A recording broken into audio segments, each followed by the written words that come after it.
প্রিয় দর্শক আসসালামু আলাইকুম। আজকে বানিয়ে দেখাবো বিহারের বিখ্যাত মুচমুচে রসালো খাজা। অসংখ্য লেয়ারযুক্ত এই খাজাটা বানানো একদমই সহজ, তবে খেতে বেশ টেস্টি। তাহলে চলুন এই খাজাটা বানাতে আমাদের কি লাগবে দেখে নেই। প্রথমে আমাদের লাগবে 1 কাপ ময়দা। এখন এর ভিতরে দিয়ে দিব স্বাদমতো লবণ। এখন এগুলোকে খুব ভালো করে মিক্স করে নিব। এবার ময়দার ভিতরে দিয়ে দিব ঘি। এখানে আমি 3 চামচ ঘি দিব।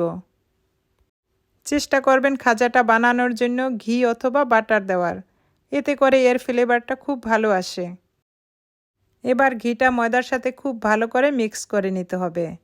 এই কাজটা হাত দিয়ে ডলে ডলে এভাবে মিক্স করে নিতে হবে। এই কাজটা যতটা ভালো হবে খাজাটা ততটাই মুচমুচে হবে। এখন ময়দার ভিতরে পানি দিয়ে একটা সফট ডো বানিয়ে নিব। পানিটা আমি অল্প অল্প করে দিব। একবারে পানি দিলে ডোটা নরম হয়ে যেতে পারে।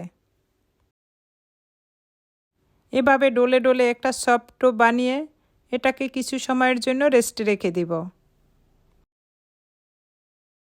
এটা রেস্টে রেখে আমি একটা শিরা বানিয়ে নিব। শিরাটা বানানোর জন্য আমার লাগবে 1 কাপ চিনি আর হাফ কাপ পানি। এই শিরাটা এমনভাবে বানাতে হবে এটা যেন খুব বেশি পাতলা না হয়, একটু আঠালো ধরনের শিরাটা বানিয়ে নেব।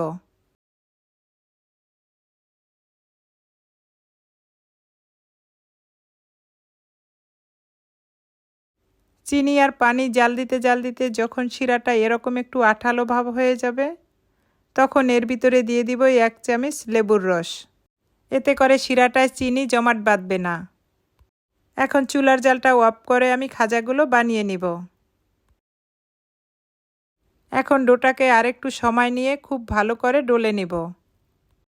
এই ডোটা থেকে আমি কয়েকটা লিচি কেটে নিব। এখন যেটা করতে হবে রুটি বেলে নিতে হবে। এই রুটিগুলো আমি কর্নফ্লাওয়ার দিয়ে বেলবো। কর্নফ্লাওয়ার দিয়ে বেলে নিলে খাজাগুলো খুব মুচমুচে হবে। রুটিগুলো মোটামুটি একটু পাতলা করে বেলে নিতে হবে। একই সাইজের আমি সব রুটিগুলো বেলে নিব। এখন যেটা করতে হবে রুটির উপরে ভালো করে ঘি লাগিয়ে দিতে হবে। ঘিটা খুব ভালো করে লাগানো হলে তার উপরে কর্নফ্লাওয়ার ছিটিয়ে দিতে হবে।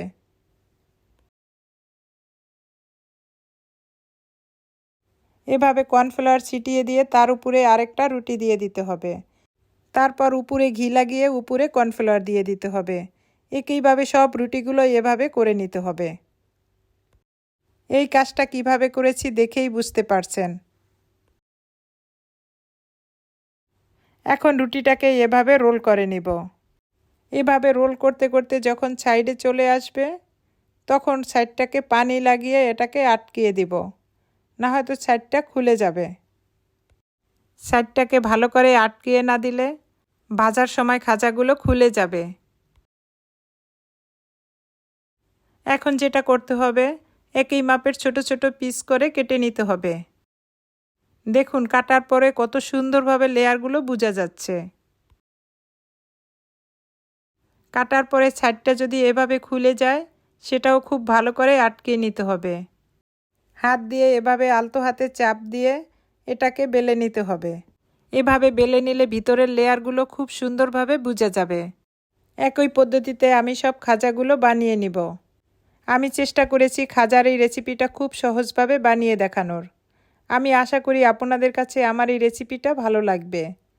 যদি ভালো লেগে থাকে বেশি বেশি শেয়ার করে আমার চ্যানেলটাকে সাবস্ক্রাইব করে রাখবেন আর বেল বাটনটা অন করে রাখবেন। এরকম নিত্য নতুন রেসিপি দেওয়া মাত্র আপনাদের কাছে পৌঁছে যাবে। ভাজার সময় একটা কাঁটা চামচের সাহায্যে এভাবে নেড়েচেড়ে লেয়ারগুলো খুলে দিতে হবে। তখন ভাজার পরে লেয়ারগুলো দেখতে যেমন সুন্দর লাগবে খেতে ততটাই মুচমুচে হবে। এই খাজাগুলো ভাজতে ভাজতে যখন একটা গোল্ডেন কালার চলে আসবে তখন খাজাগুলোকে তুলে ফেলতে হবে। এর থেকে বেশি ভাজার দরকার নেই। একইভাবে আমি সব খাজাগুলোকে ভেজে নিয়েছি। আমরা যে আগে শিরাটা তৈরি করে রেখেছি সেই শিরার ভিতরে খাজাটাকে দিয়ে এভাবে উল্টিয়ে পাল্টিয়ে তুলে নেব।